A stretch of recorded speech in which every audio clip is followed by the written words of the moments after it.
আসসালামু আলাইকুম। আমার আজকের ভিডিও টপিক হচ্ছে RSA, turning prime numbers into security. এই ভিডিওতে আমি দেখানোর চেষ্টা করব কিভাবে প্রাইম নাম্বার ব্যবহার করে একটা শক্তিশালী এনক্রিপশন সিস্টেম তৈরি হয়েছে, যা আজকের ইন্টারনেট নিরাপত্তার মূল ভিত্তি। ধরা যাক আপনি আপনার বন্ধুকে একটা পার্সোনাল একটা মেসেজ পাঠাবেন, যেটা হতে পারে কোনো পার্সোনাল ইনফরমেশন কিংবা কোনো পিন নাম্বার। কিন্তু আমরা জানি ইন্টারনেট তো সিকিউর না, মাঝখানে এটা যে কেউ ইন্টারসেপ্ট করতে পারে। তখনই আমাদের কনসেপ্ট আসে যে এনক্রিপশনের। আমরা আগে সিমেট্রিক এনক্রিপশন ব্যবহার করা হতো, যেখানে সেন্ডার এবং রিসিভার দুজনই সেম কি ব্যবহার করতো এনক্রিপশন এবং ডিক্রিপশনের জন্য। কিন্তু এটার কিছু লিমিটেশনস ছিল। এক নম্বর হচ্ছে এই কিটা কিভাবে সিকিউরলি আদান প্রদান করা যাবে সেন্ডার এবং রিসিভারের মধ্যে। এবং সেকেন্ড হচ্ছে যদি সেন্ডারটা অনেকের সাথে কমিউনিকেশন করতে চায়, তাহলে তাকে ডিফারেন্ট কি রাখতে হবে ডিফারেন্ট মানুষের জন্য, যেটা আসলে কনভিনিয়েন্ট না। এরপর 1970s তিনজন researchers Ron Rivest, Adi Shamir and Leonard Adleman একটা যুগান্তকারী একটা আইডিয়া দেন যে কি শেয়ার না করা ছাড়াও সিকিউর কমিউনিকেশন করা সম্ভব। তারা এটাকে এমনভাবে ব্যাখ্যা করেন যে তার কাছে একটা লক থাকবে এবং তার কাছে একটা কি থাকবে। সে তার কি দিয়ে লকটা খুলে ওপেন লকটা বিকে পাঠাবে এবং বি তার মেসেজটা দিয়ে সেই লকটা ক্লোজ করবে এবং মেসেজটা তারপর সে একে পাঠিয়ে দিবে এবং তার কি ব্যবহার করে লকটা আনলক করে তার মেসেজটা সে পাবে। এখান থেকে দেখা যায় যে কোনো রকমের কি এক্সচেঞ্জের প্রয়োজন পড়ে না। সো এরপর এইটাকে বাস্তবায়ন করার জন্য তারা একটা ধারণা দেন যে ট্র্যাপডোর একটা ধারণা, যেখানে একটা ট্র্যাপডোর মানে হচ্ছে কোনো একটা কাজ যেটা করা ইজি বাট সেটা রিভার্স করাটা খুবই ডিফিকাল্ট। এই ব্যাপারটা ম্যাথমেটিক্যালি বেসলাইনটা দেয় হচ্ছে মডুলার অ্যারিথমেটিক, যেখানে আমরা একটা এক্সাম্পলের জন্য নেওয়া হলো যে 3 to the power 1 mod 14।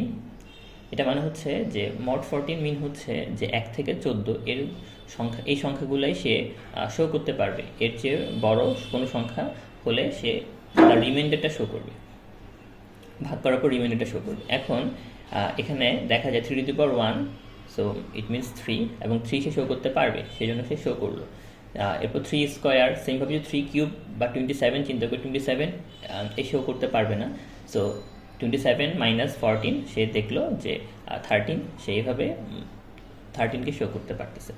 So এখান থেকে আমরা একটা এক্সপোনেনশিয়াল আমরা একটা ফর্মুলা এখান থেকে দাঁড়া করতে পারি যে m⁴ mod n = c, যেখানে m হচ্ছে আমাদের মেসেজ এবং ই হচ্ছে একটা পাবলিক একটা কি, আর mod n এটা একটা নাম্বার দিয়ে এটার মডুলাস বের করতে হবে এবং সি হচ্ছে আমাদের সাইফার টেক্সট। সো এখান থেকে যদি আমরা তার অরিজিনাল মেসেজটা পেতে চাই, তাহলে c⁴ এমন একটা সংখ্যা দিতে হবে যেন c⁴ এমন একটা সংখ্যা দিতে হবে এবং তাকে mod n করতে হবে যেন আমাদের ঠিক অরিজিনাল নাম্বারটা চলে আসে। সো এই দুইটা ইকুয়েশন যদি আমরা দেখি, উপরে দুটি ইকুয়েশন থেকে আমরা এই ইকুয়েশনটা লিখতে পারি m⁴ mod n = m।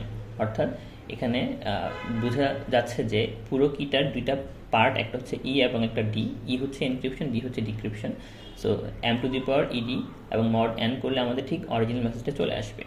কিন্তু এটার একটা চ্যালেঞ্জ এখন হচ্ছে যে আমাদের ই এবং ডি এমনভাবে জেনারেট করতে হবে যেন ডিটা কম্পিউটেশনালি খুবই কমপ্লেক্স হয় বের করতে, কোনো ট্র্যাপডোর ছাড়া। এই ট্র্যাপডোরের যে সলিউশন সেটা আসলে প্রাইম ফ্যাক্টরাইজেশন থেকে আসলে পাওয়া যায়। যদি আমাদেরকে বলা হয় যে 10 এর ফ্যাক্টরাইজেশন কত, তাহলে আমরা খুব সহজে বলতে পারবো সেটা হচ্ছে 2 × 5। আমাদেরকে যদি বলা হয় 143 এটার কত, তাহলে আমরা কিছুক্ষণ চিন্তা ভাবনা করে হয়তো বের করতে পারবো যে এটা 11 × 13। কিন্তু আমাদেরকে যদি বলা হয় 1637 এই সংখ্যাটার প্রাইম ফ্যাক্টরাইজেশন কত হবে, তাহলে আমাদের জন্য এটা করাটা অনেক সময় সাপেক্ষ হবে। সো এই ব্যাপারটাকেই কাজে লাগায় আমাদের সলিউশন বের করা হয়েছে ট্র্যাপডোরে। কীরকম যে কোনো একটা সংখ্যার কোনো দুটো সংখ্যার মাল্টিপ্লিকেশনটা খুব ইজি এবং এটা আমরা কম্পিউটার দিয়ে খুব সহজে করে ফেলতে পারি, কিন্তু ফ্যাক্টরাইজেশনটা বের করাটা খুবই ডিফিকাল্ট এবং এটা খুবই লেংদি একটা প্রসেস।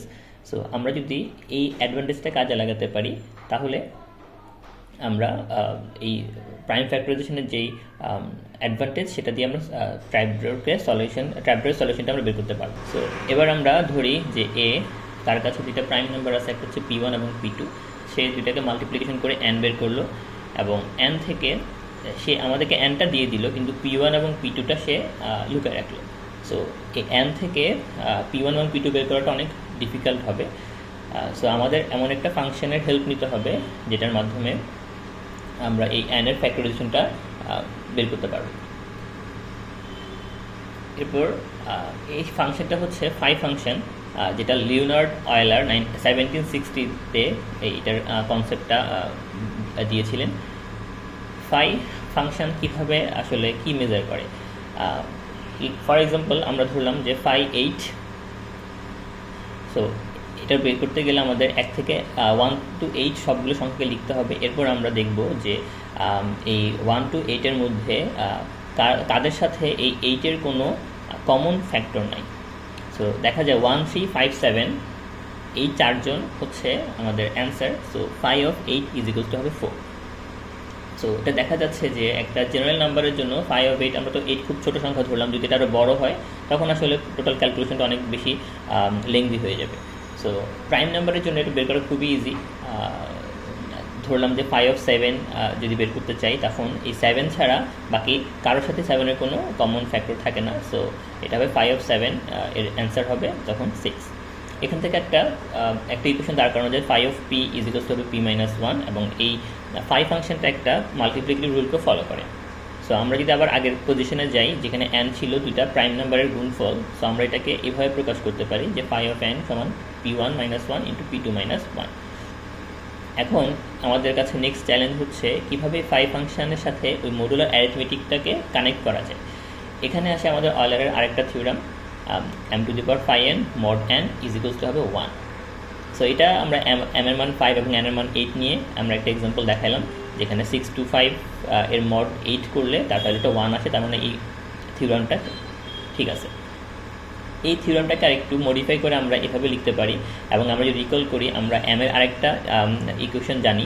সো দুইটা ইকুয়েশন থেকে আমরা আসলে এই d এর একটা মান আমরা বের করতে পারি। এই d হচ্ছে আমাদের যে সেন্ডার, তার প্রাইভেট কি হিসেবে কাজ করবে। পুরো জিনিসটাকে যদি আমরা এখন একটা এক্সাম্পল দিয়ে ব্যাখ্যা করতে চাই, তাহলে b হচ্ছে a, b এবং x। এখানে x হচ্ছে আমাদের একটা আনঅথরাইজড একটা পার্সন যে আসলে ইন্টারসেপ্ট করতেছে মাঝখানে। b এর কাছে একটা মেসেজ আছে, ধরলাম সেই মেসেজটা হচ্ছে 89, যেটাকে আমরা n হিসেবে ধরলাম। এবং a কী করবে, তখন দুইটা প্রাইম নাম্বার জেনারেট করবে, আমরা ধরে নিলাম 53 and 59, এবং তাদেরকে মাল্টিপ্লিকেশন করবে এবং সেখান থেকে ফাই এর মানটা ক্যালকুলেশন করবে। এরপর সে ই এমনভাবে ধরবে যেন সেটা এই ফাই এন এর সাথে কোনো কমন ফ্যাক্টর না থাকে, এমন একটা ই সে ধরবে। এরপর এগুলো ব্যবহার করে সে ডি এর মানটা বের করবে, যেটা হবে তার প্রাইভেট কি।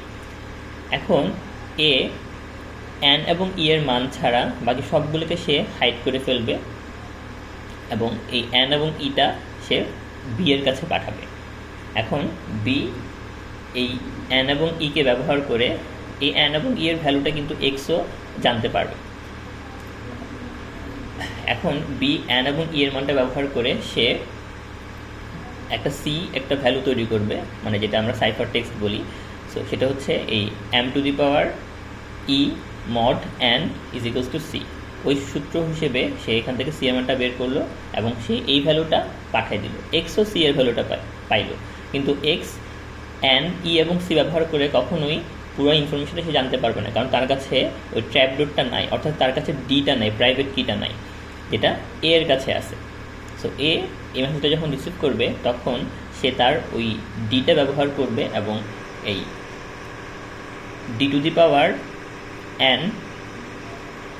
c⁴d mod n করলে তখন সে m এর মানটা পেয়ে যাবে।